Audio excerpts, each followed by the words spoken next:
నమస్తే, welcome to NTV sports. 2024 IPL సీజన్లో జట్టును విజేతగా నిలబెట్టిన captain Shreyas అయ్యర్ను Kolkata వదులుకుంది.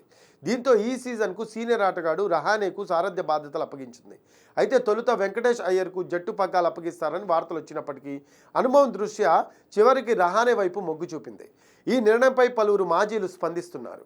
Batting order విషయంలో జట్టుకు ఇబ్బందులు ఎదురవుతాయని మాజీ క్రికెటర్లు హర్భజన్ సింగ్, ఆకాష్ చోప్రా వ్యాఖ్యానించారు. కేవలం కెప్టెన్సీ కోసం రహానేను తీసుకొని ఉంటే అతడికి బదులుగా వేరే వారి పేరును ప్రకటించి ఉండాల్సిందని హర్భజన్ అభిప్రాయపడ్డాడు. రహానే నెంబర్ 3 స్థానంలో బ్యాటింగ్కు రావడం ఉత్తమం, ఎందుకంటే ఓపెనర్లు స్థిరంగా ఉన్నారు.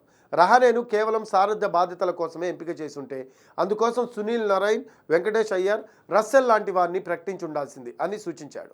ఇక మాజీ cricketer Akash Chopra KKR captaincy అంశంపై ఆందోళన వ్యక్తం చేశాడు. ఈ సీజన్ అంతా రహానే కెప్టెన్, బ్యాటర్గా ఇబ్బంది పడతారని పేర్కొన్నారు.